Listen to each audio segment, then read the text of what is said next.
All right, listeners, I've been trying to get Jacek on the horn for a couple of days now, and Jacek, I'm sure you're Mr. Popular now with your position in Poland and your perspective on these things. For those of you who have been living under a rock, so last Wednesday, September 10th, what was it? 19 Russian drones made an incursion into Polish airspace. Poland had to scramble fighters. The Russians seemed to deny responsibility, saying it was Ukraine's fault. Belarus tried to de-escalate. They said, like maybe the drones got jammed. Maybe it was an accident. Maybe they didn't need to go there. Poland has been very clear this was not a mistake. Russia is testing Poland's resolve. They're testing NATO's resolve. We're recording here Saturday, September 13th at 12:30. We'll get this out as quickly as we can. But there are developments today too. Poland closed Lublin Airport today and deployed fighter jets because they're worried about drones flying into their airspace. Romanian fighter jets were actually launched also because Russia was attacking Ukrainian territory near their shared border, near the Danube River. And Romania's defense ministry said they detected a drone inside of Romanian air defense. You've had NATO saying muscular things. You've had Emmanuel Macron promising fighter jets and a frigate and other defense systems. And all the while, still really unclear to me what the heck Moscow thinks it's doing, Jacek, because I don't think that if I was in Vladimir Putin's position, I would want to be yanking Poland's tail. I also noticed you said on X a couple of days ago, from a Polish perspective, the politics of deterrence has failed, and we must now embrace a politics of punishment. And I've actually been repeating that comment to other people, saying, if you want to understand how Warsaw is seeing this, like they're not going to take this too kindly. So that's where we are today. Jacek, for our listeners, for those of us who are not sitting in Poland, for whom this is direct, a direct impact on our lives, sort of tell us what the perspective is on the ground and what you're thinking about this initially. Because I confess, I do not understand what Moscow is after here, because there's no version of this that gets Russia what it wants, in my view, but maybe I'm just not seeing it. Yeah, thanks. Just first and foremost, thanks for having me on your podcast. It's always a pleasure to talk to you. Yeah. And also, let me start by saying that as we are recording, the sirens went off in a couple of towns in eastern Poland, which is quite bizarre. We haven't heard them since the Second World War. So basically, this is quite bizarre, actually. I mean, we feel something, of epic times mood. And since this attack or episode on the 10th of September, there's been a major debate undergoing now in Poland, strategic debate, what to do. There are several layers of those, of arguments in the debate. And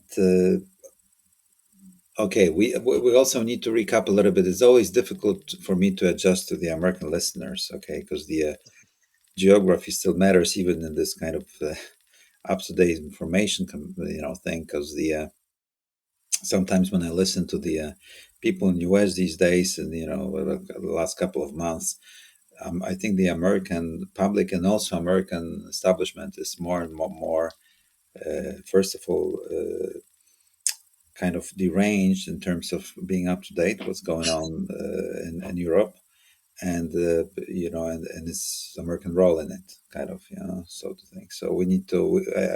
I take this opportunity to clarify what's the perspective in Warsaw. In Warsaw, we are witnessing right now a major political revolution. There are two groups in major fight over the future course of action. The status quo group is trying to entrench themselves in the old trenches of the NATO alliance system, with the Americans being at the forefront of help and trust and belief and hope and so on. This world is gone. I personally believe that we are in a completely new era, for many, many reasons, of which I can discuss in a few minutes. The second group are revolutionaries who want to move forward, take the world as it is, forget the US primacy. They understand that the US power is ebbing away from Eurasia, big time. Despite the rhetorics, despite those attempts and talks between Putin and Trump, and despite what Americans are thinking, the American power is ebbing away from Europe and Eurasia. For sure, military power. And this group Mhm. is waiting impatiently for the Elbridge Colby's Global Push Review. And there are leaks that it will pause it for withdrawal to the Western Hemisphere and homeland security matters. Even it will, according to leaks, to rumors, rumors have it that it will even fail to deliver a proper response to how to deter China in the Western Pacific, which is, and we are waiting because I'm part of those revolutionaries. Okay, I want also a change, major change, and the this drone thing that happened on the 10th of September were decoy drones from Russia that were probing our not only resilience but also political and societal cohesion and our modern warfare, how we handle. And NATO and Poland handled it very poorly. Let me put it that way. This is a drone warfare. By the way, US is also lagging behind big time in this warfare. Yes. And I want my American listeners to grasp the gravity of that. Because when you deploy multiple drones, which are quite big though, and potentially have heavy payloads, they are very difficult to detect and combat in efficient way. There is a symmetry, we can discuss also later when I will be touching on this deterrence by denial versus deterrence by punishment strategy. Because the times of deterrence by denial is gone for many reasons, including technological reasons and economic reasons in war. But speaking of this revolutionary group, those people think that we live in the post-NATO alliance era, whatever the facade, and there is only a community of risk and interest in the region, in the Intermarium, from Sweden and Finland to Poland, Ukraine, maybe even Turkey and Romania. And this group is big enough to deter Russia. It's big enough. This group also is heavily focused on making sure that Ukraine is standing in the war. Okay. And here we need to say a few things about the US perspective. I was one of those guys. I don't know if we recorded post the Oval Office debacle, with Hmm. Zelensky. But I was saying that Ukrainians will stand up and they will resist the pressure from the White House. And the only guy who didn't have cards was Donald Trump, not Zelensky. And it turned out true. I was right. Okay. And it was the Ukrainians that were holding cards. And even within the last 2 months, first of all, Ukrainian army is standing. 100 brigades are standing in the field. It's not a trifle thing. Hmm. It's the fourth year of war. How many years did Americans were on the European continent in the Second World War? It's not a trifle thing against the Russian army. Second, those guys developed a new model industry of modern warfare. More or less, they are becoming independent in terms of ammo and for sure drones and systems that enable the modern warfare. And, tactically and operationally, in terms of how to employ the modern warfare, I think they're much better than the NATO armies now. At least Hmm. this is what they say. And we have permanent contact with the front line in Ukraine, with the Ukraine military, and they really have this pride. And when they say how they look at our drills here in NATO, they really have the smirk. How they smirk? How to say in English? This Yeah, yeah. They smirk or they look down on it. This is very much. I mean, the Ukraine Israel comparison, or at least early Israel and Ukraine today. That comparison is getting sharper, I think, by the day. But yeah, smirk or look down and they is have, and within the last 2 months, they demonstrated the capability of deep strike, conventional deep strike, both ballistic and cruise missiles, and thousands of drones. One company that was made public a month ago produces will produce yearly more long-range cruise missiles with payload and range greater than U.S. Tomahawk missiles, cruise missiles. That within a year they will have more cruise missiles than the U.S. inventory. Welcome to the new Wow. world. Okay, Yeah. Financial Times was writing about it. Politica wrote about it, and I was there. I saw this factory. I was in Ukraine, and I saw it with my own eyes on several occasions. Okay, so it's not a myth. And so the Intermarium countries are changing the kind of a strategic balance of power in the region. At the same time, the Trump's foreign policy, at least trade policy, on one hand, that was bent on manipulating the fear of lack of military support for Europe, combined with heavy sanctioning European European economy by tariffs, Hmm. and also with this attempt to subdue Ukrainians, delivered a powerful message to the European peninsula. Okay, of course, still the establishment that is daydreaming in this primacy, U.S. primacy thing, cannot come to grips and change the cruise of the ship. But the rebellion is brewing. Okay, I think the Trump administration is making a huge mistake. A huge mistake. It will lose Europe. It's coming. It's coming. I mean, I was under the impression that Europe was already lost. Is there any chance of clawing Europe out? I mean, the last time we talked, you actually were very, very prescient. You were talking about if Trump pushed too hard, that relations with Europe and the United States could break. And then you had that very fateful week where first you had Hegseth lecturing NATO, which, okay, like Obama did that. That wasn't that big of a deal. But then you had Trump's direct call to Putin without telling NATO allies or really anyone. And then you had J.D. Vance lecturing European officials at the Munich Security Conference. And out of that, I mean, to your point, I mean, you had Donald Tusk saying compulsory service in the military for Poles and getting out of these arms control treaties around mining the border. You had German arms manufacturers taking over auto factories to start manufacturing ammunition. I sort of thought the game was up. Do you think there's still a chance that if, like, I don't think this is going to happen, but if Donald Trump reversed course, you think that Europe could still be clawed back into the U.S. relationship, or do you think it's already broken?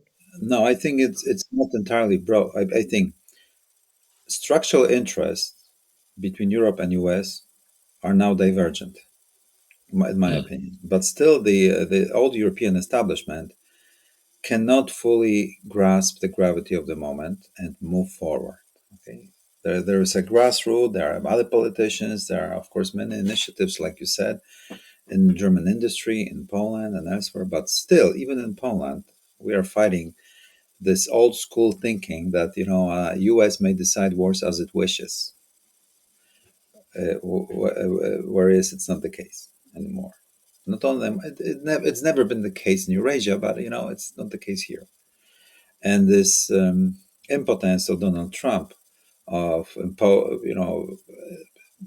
demonstrated in him being short on imposing on Ukraine, is a manifest of that. Okay, Yeah. the only reason why Putin wanted to meet Trump in Alaska was because he sensed that Trump wants to get rid of Zelensky, which is a fact, and that maybe he will use Americans to get rid of Zelensky and create gaps in Ukraine kind of capital and political life. Yeah. And US has been bent on removing Zelensky's group since I think the Oval Office, to no effect yet. So that's why Zelensky demonstrated this long-range strike capabilities to show that we are not on the American leash anymore. Yeah. So there are major things happening. Plus, how Trump behaved in the Oval Office and afterwards proved to some Europeans, like the French, for example, that the Americans are not reckoning with Europe anymore, and it's not liked here, even in. So basically, there is a major internal fight between old school thinkers and new school thinkers, kind of. But basically, economically, Europe cannot survive if Trump insists on doing what Bessent, what Lutnik and other guys are talking about. I mean, it's undoable. So sooner or later, there will be a structural shift. The Germans will be the first to break this glass, and we will be out of, the transatlantic world will be separated. And There's and so much to dive into there in what you just said, and I just want to pick on two things because there's the larger structural issues and the revolution in Poland, but I want to stick for a second on what you said about Ukraine changing the game from an arms and ammunition and missile capability, because this is something that is not being well reported in the West really at all. The headline stories here are, stories like the United States is cutting off some of Ukraine's access and they're running into shortages and things like that. There have been some reports about this new company Firepoint that is producing lots of drones and cruise missiles, but there are also reports from Ukrainian papers saying actually this is a corruption issue and they're investigating one of the co-owners who's behind it, who allegedly also has connections to Zelensky too, and the anti-corruption agency is there.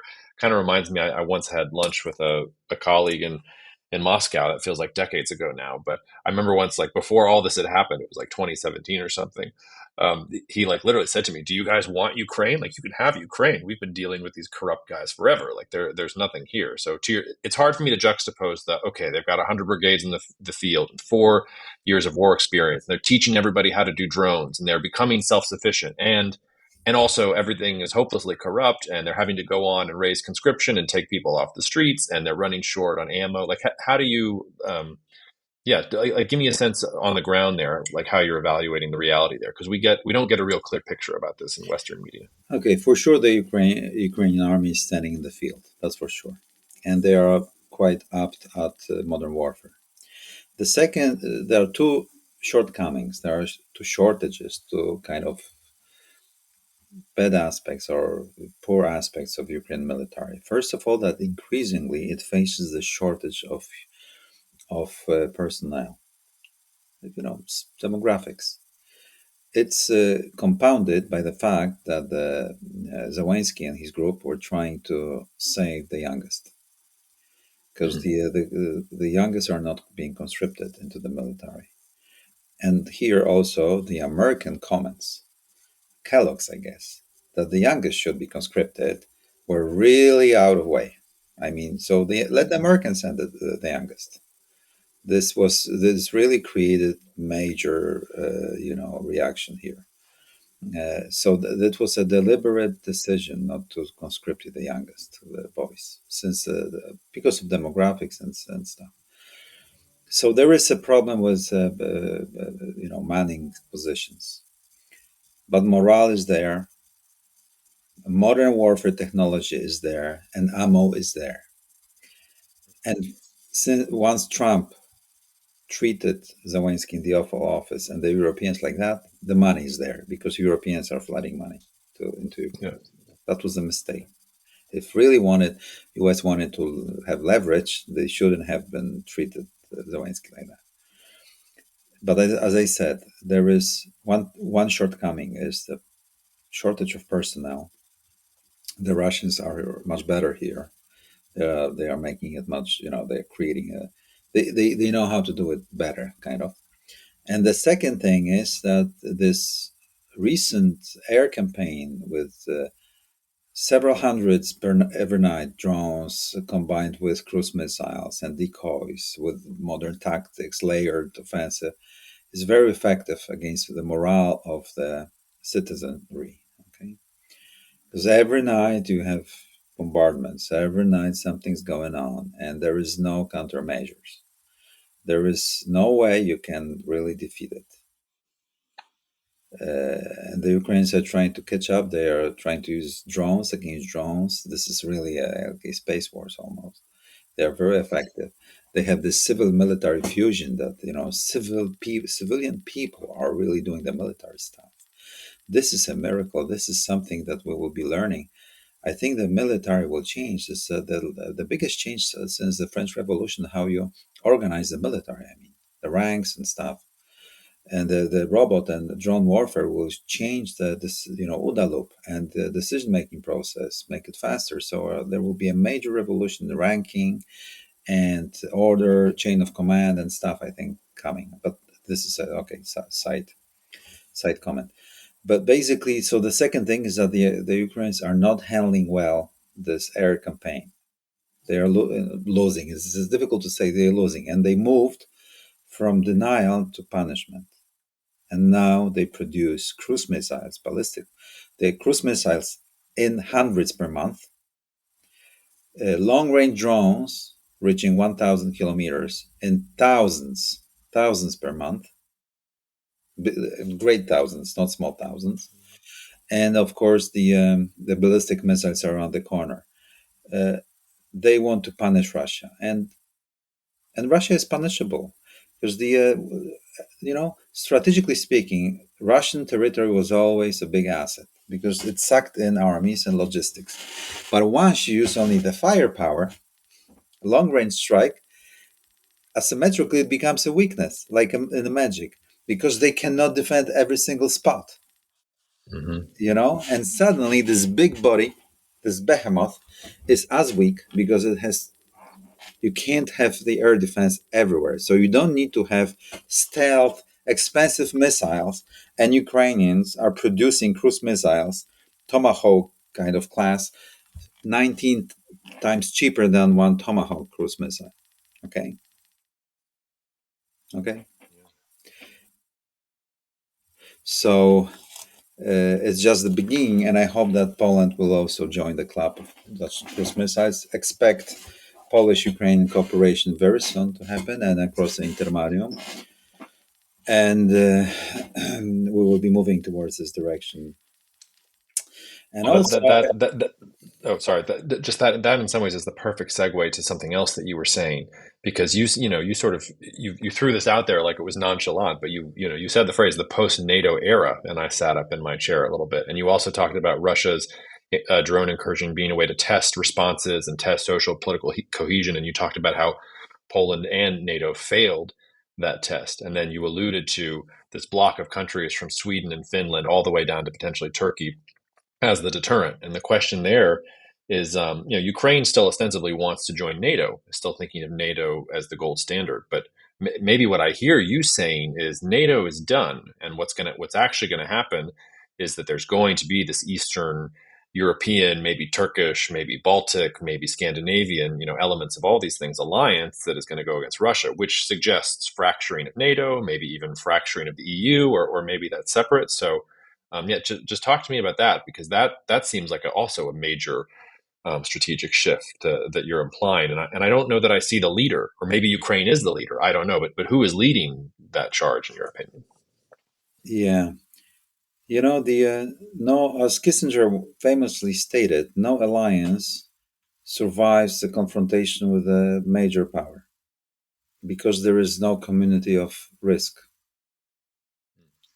The reason why the Americans were stationed in West Berlin was for them to die on day one, hour one of the confrontation. Okay, they were hostages to make sure so that the West Germans know that the Americans are dying, and only then will they move. This was like a bail, yeah, in prison. Mm-hmm. It's not happening on NATO eastern flank, and that means that there are diverse interests. Understandably, Portugal doesn't give a damn about joining war or defending. Italy, the same. Greece, and so on, and US as well. As simple as that. Especially if US is moving from the primacy system of sustaining, the military support to more than 100 nations to more of balancing game, right? With the trade war and stuff. Plus, in numbers, the United States cannot afford this war. So it's simple, it's enough to read the numbers in the Pentagon and stuff. Personnel, the equipment, situation, the readiness and stuff. So it's a numbers game. And that means that there is only a community of interest, the same level of fear. And this is common for Finland, Sweden, Poland, to some extent Ukraine, because it's already in war, Romania, and Turkey, because none of those countries want to see the peace deal between Trump and Putin, because those countries will pay the geopolitical price for this deal. So we are against it, Jacob. Okay? And that's why we will all pursue the asymmetric escalation capability, so that no deal can be reached without us. And then the NATO is gone. And does something new come in its place, or is it literally just a spoiling No, role and it's there? and Ukrainians don't. The Ukrainian leadership doesn't believe in joining NATO. They're just talking about it, just this a political fluff. Mm-hmm. They don't believe in any security guarantees either. They believe in their military, in their industry, and in the real practical balance of power in the region based on the common threat perception. So if Poles have strong military and Sweden, we don't need to have a formal even alliance with Ukraine, but we deter Russia, because the Russian planners need to reckon with our forces, with our capabilities from far north to Turkey. Okay. And they need to split forces. They are thinner and thinner. This is what will bring peace to the region. Okay. Yeah, And which there kind is of no goes other to way. There is no other way, because, as you notice, nobody wants to give security guarantees to Ukraine. So the only way out is this. which well, do you think Poland trusts NATO security guarantees? Like, I don't think this is going to happen, but let's say for the sake of argument that Russia was foolish enough to attack Poland with conventional forces, not with these sort of little drone But but pokes. but it's for Russia. It's sufficient to attack with drones, kill a few people, and demonstrate how toothless NATO and Poland is. It's enough, because Mm. people want peace, and Russia will decide the terms of peace. If they could keep attacking us, and the US will do nothing, and the Western Europeans will do nothing over the fear of nuclear war, they will impose the terms of security architecture, where Poland's interests, Sweden's interests, Ukrainian interests will be sold for the sake of peace. They I don't hear want you, to. but They don't need to assault with massive troops. It's enough if they demonstrate on escalation ladder the escalation dominance. It's enough. I hear you, but let's say for the sake of argument, I mean, he's not, but let's say Vladimir Putin was listening to this podcast right now. And because sort of what you're saying is, okay, like Russia is, sort of one in this initial salvo of this. It's been able to show that NATO was toothless. It's been able to show that the response was not good. It's been able to show some of the inconsistencies within the alliance. But here we have, you talking about a revolution in Polish politics and talking about the emergence of an extremely strong network of states that will push back, and that Putin is basically creating the logic for that, because none of these countries would be doing this if Putin wasn't now breaking into Polish airspace or breaking into Romanian airspace. So isn't it self-defeating? Like, I cannot for the life of me understand what Putin is thinking. Is it really all short-term thinking, or does he just not think that the Intermarium countries are going to band together? Is he underestimating you? He is thinking that the Intermarium countries will not going to band together, and he is on the same level of thinking as the Americans, because the Americans also don't think that the Intermarium countries will band together, and Hmm. Western Europeans as well. And so he's playing the old playbook from the 19th century, shaped in the 19th centuries, when there was no Intermarium, there were no independent states. And this is exactly why I told you about the revolutionary group. Okay. And this is why always these damn world wars are about the Intermarium, because, it's about the proper balance of power. And once you have the Intermarium, the Russia is not a major, is power, great power. So we again come down to it.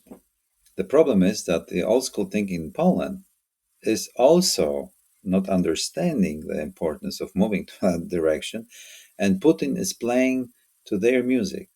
because the first reaction was, "What will Trump say?" Totally know that we need to deregulate and create this drone industry like Ukrainians did. We have great engineers, and we not that we should stop buying from the Americans legacy systems that will not work in war. We will. We have a lot of money. We are very rich now. We should spend more on this modern warfare and not on the old Western equipment that didn't prove right in war. But they cling to this Trump thing, NATO and DC, with our president flying over there, begging, for a few words of support. This is such a Mm. pathetic thing.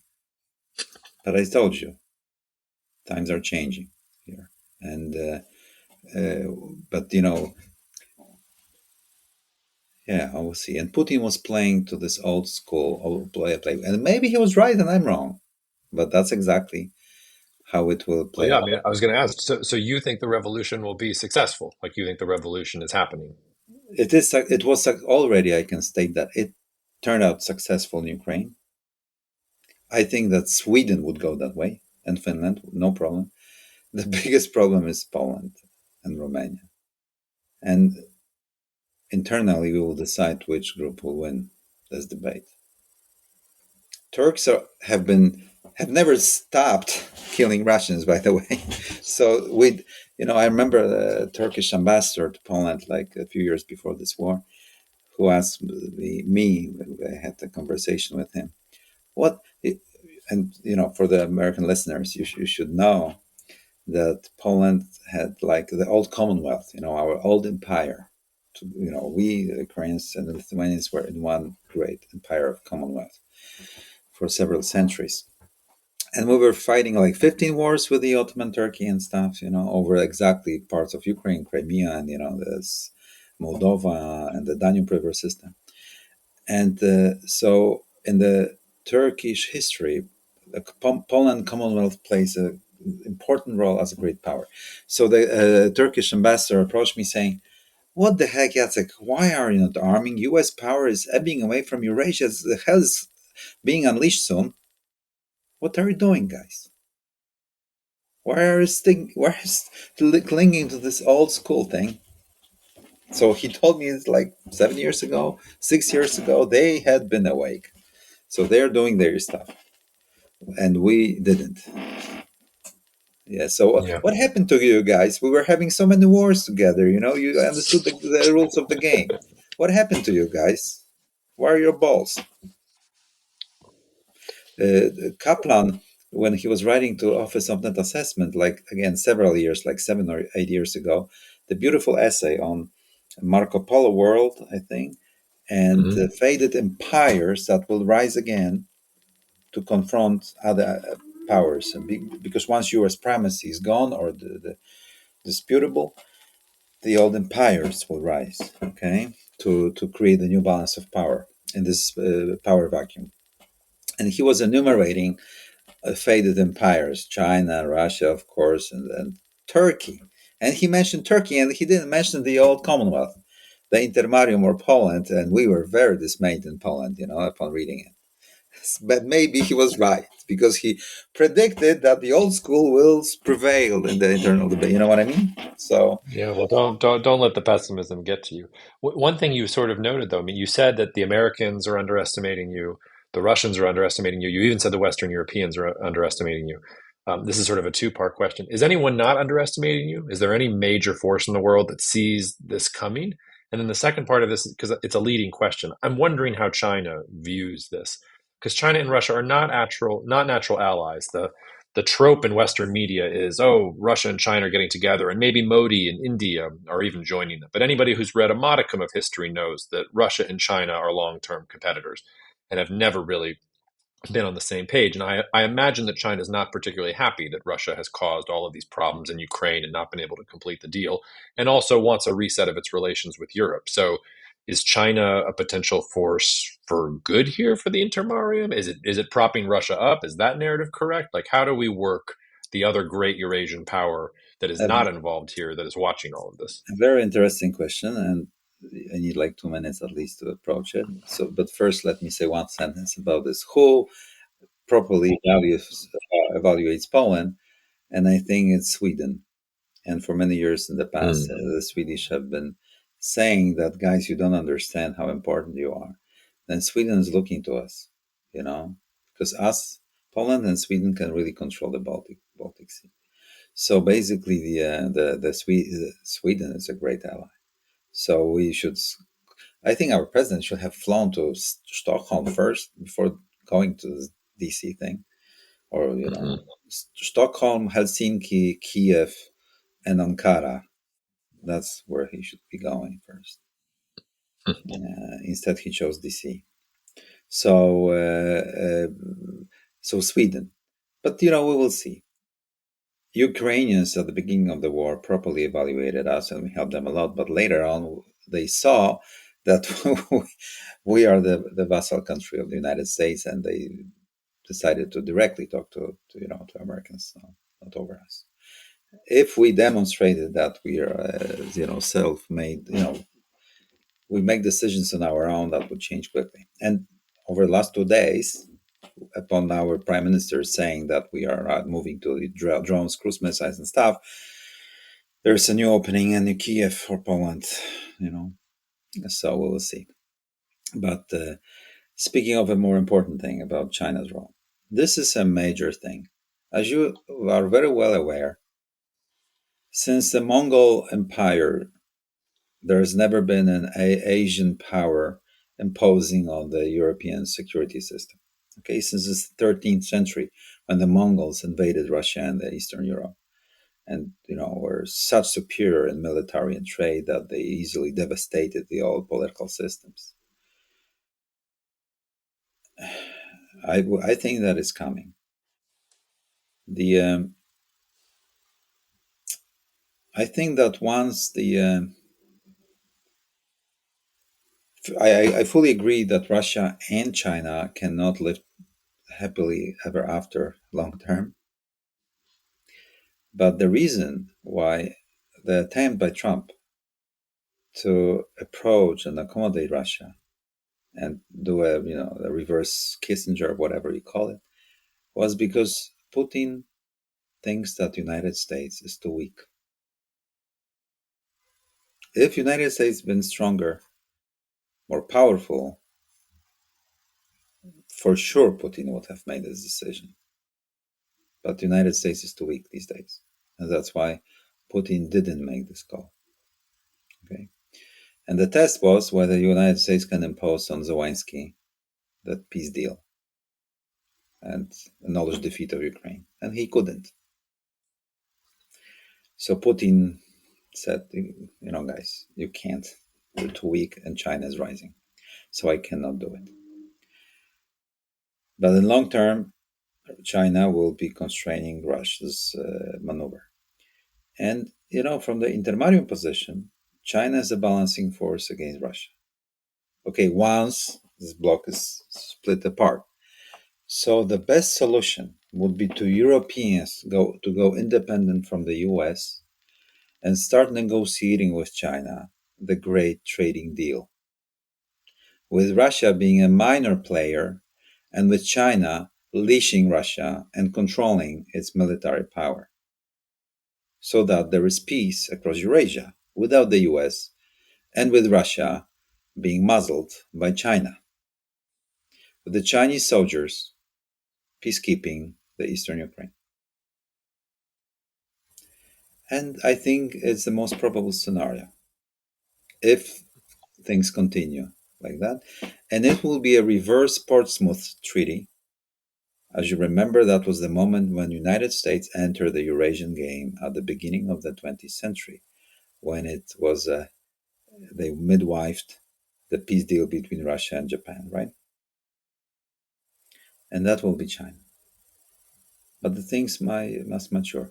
But the overarching problem with this is not the military confrontation, but the trade war that the United and there's this reshuffle of the global trading, financial, whatever you call it, system that the United States has embarked on.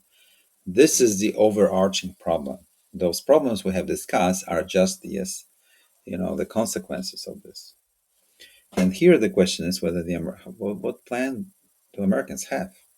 how they want to deliver it. Lutnik, I heard Lutnik, Besant, all those guys, Miran, all those Plan, Mar-a-Lago, Accords, and stuff. This is something that will determine the course of action, of actions that we discussed before. And I have no idea how the Americans want to pull it off, how they want to survive the scissors between keeping the dollar as a foreign currency, which is a leading currency, at the same time reindustrializing and bringing the industry back to the U.S. It's undoable at the same time, and there is, you cannot compete China on trade and industry. There is no way. There is no way. For example, for some reason, I was listening to Navarro last week and Lutning. How, Jacob? How come do Americans still believe that they are the major consumers market and consumer power in the world? It's not the case by far. So I don't know how disillusioned, how much of illusion the establishment has in the United States. There is no way to, just if you look at metrics of fuel consumption, car purchases, spending levels, you have no much Yeah, room yeah, for. Jacek, I would just say that we're part of the same delusion. You're asking how is it possible that Poland can continue to think that being a vassal state to the United States functions in a multipolar world in a post-NATO Yeah, era? you're right. I mean, the delusion in Washington is, and everything is as it should be, and we will make America great again. We will reascend to the position that we always were, and everybody will do exactly what we say. And if they don't, we'll tariff them, or we'll do whatever we'll bomb them. We'll do whatever we need to do, and they will follow along. And Lutnick and Navarro. Those people are out there. Besant, at least in my calculations, has a brain, unlike Lutnick and Navarro, and has some sort of plan. But to your point, I think there's too many. He's working at cross purposes with themselves, and there's too many different factions within the administration for him to push forward. And President Trump is not a particularly strategic thinker. He's all about short termism and getting credit for things in the short term. But it seems to me that Poland should know better than anyone what it's like to be deluded because, and this is not, by the way, this is not just Trump. Biden was similarly deluded. Biden had, from my point of view, the exact same ideology. It was basically light neoconservatism with a return to the United States at a pole position. And yes, he was politer. And yes, he was a little bit more supportive of Ukraine, but it was fundamentally the same delusion that the United States will be the top dog and that everybody will want to cozy up to Washington. I think this is something that the establishment comes by honestly. An entire generation of people have been trained on a unipolar world. Like, people like me who are talking about multipolarity have been derided by the establishment for literally years. We're made fun of as crazy people who don't know what we're talking about. So, and I think you know a little something of what that feels like too. Sure. That's a good, you point to most important things, and I also having this battle in Poland. So you're right that I should know better. Yes. Well, we're coming up on 45 minutes. What have I not asked you that I should have asked you? Is there anything I missed? Because even as an enlightened American, I know that I have blind spots. So I'm just going to let you take the floor No. and tell us what I haven't asked. Yeah, actually, yes, maybe what Poland will do next if it continues like that, because we can't. It's unsustainable. People will not invest money in Eastern Poland. Yeah, what will Poland do? Yeah, and here the very important question arises about the future of Kaliningrad enclave because it's like Taiwan. If we take on it, we can do everything with it if we have the balls. So we can quarantine those guys. We can cut them off from air, from land with Lithuania, and from sea as we wish. So they are our prisoners if we want. It's about the political will and the military capabilities. And because Kaliningrad itself is 40 kilometers from the border, we can even use artillery. So it's coming.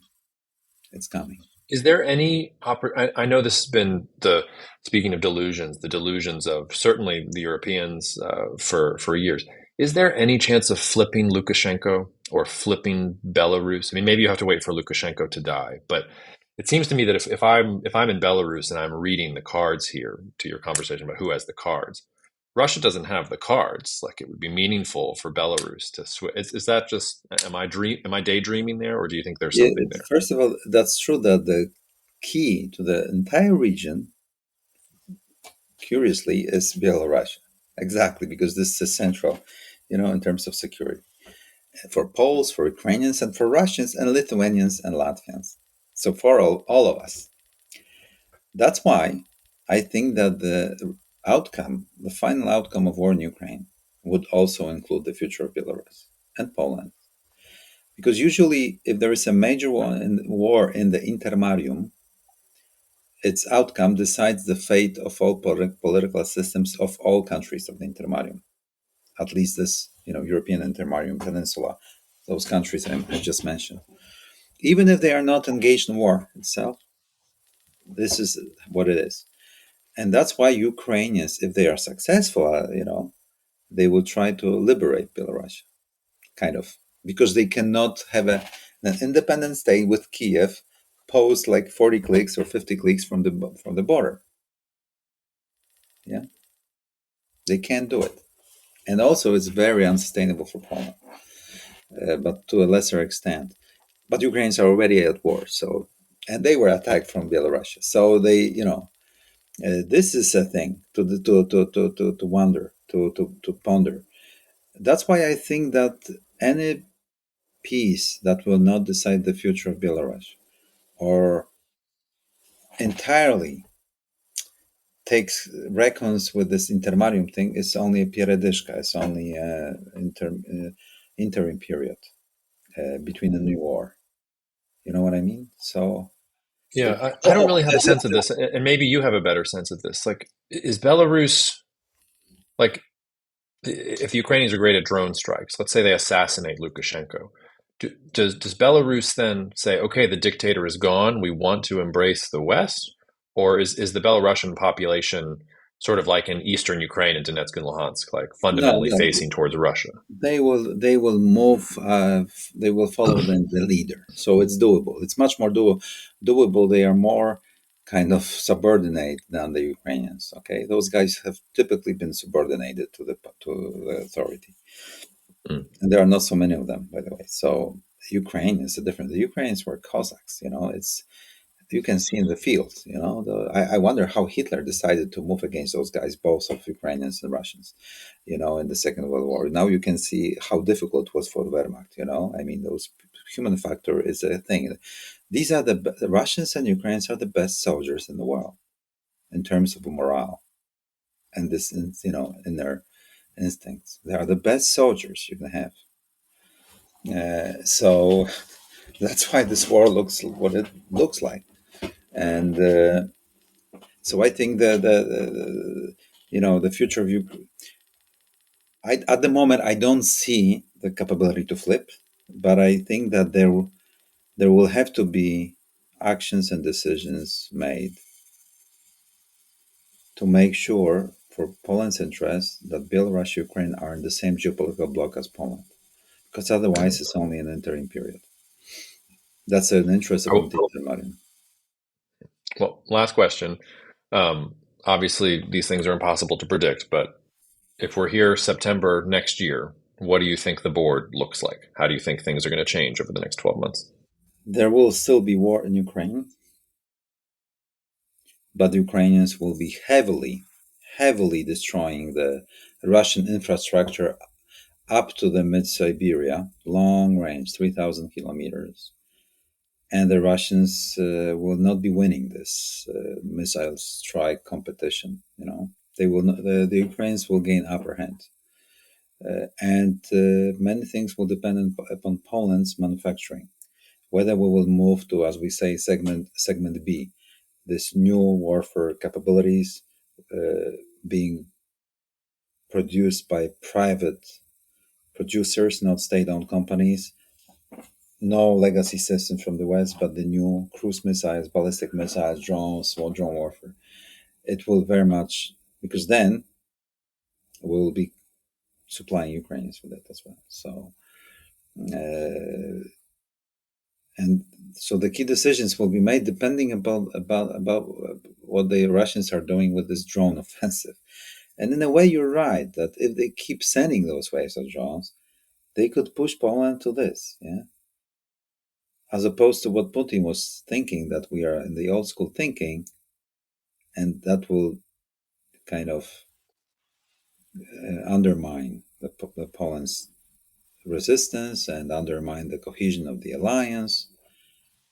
Or maybe these are only my hopes. I don't know. When you're in here, sometimes it's difficult really to strategize soberly. It's especially when you talk about this. And Well, and my sense is that change only happens in democratic countries when one's back is against the wall. And this is why everything that Putin has done since his invasion seems to be self-defeating, because he put Ukraine's back against the wall. And now he hasn't quite done it yet, but he's inching closer and closer to putting Warsaw's back, at the wall. And I think true, if he it's had true. just left Poland alone, it would have gone, Poland would have just said, okay, like Fort Trump, and we want to be the vassal state. But every single drone attack here Poles have to start recalculating what this is. And as their backs are against the wall, then they have to make decisions. And then it's no longer about sobriety. It's about, we have to defend ourselves, or Mm. we will suffer the fate of Poland after the Commonwealth, because we weren't strong enough to stand up to the Yes, bullies. you might be right. And to conclude, I have been to Kiev many times, and the mood there, the spirit, the this is the young generation that is sustaining this war. Those really punk girls, tattooed boys, young manufacturers, gamers, IT people. This is incredible. This is an incredible story, Jacob. This is an incredible story. The young generation that was born out of the Soviet Union is holding it, is holding the line. And this is really a remark. And you can feel in the streets, you can really feel this is something, that you need to experience. It's very difficult to tell the story. At least I cannot do it properly and with conveying the emotions that you can feel there. All right. Well, Jacek, I know it's late there. I know it's Saturday. Thank you for taking the time. And we'll talk to you soon. Yeah, thanks. Take care. Thank you.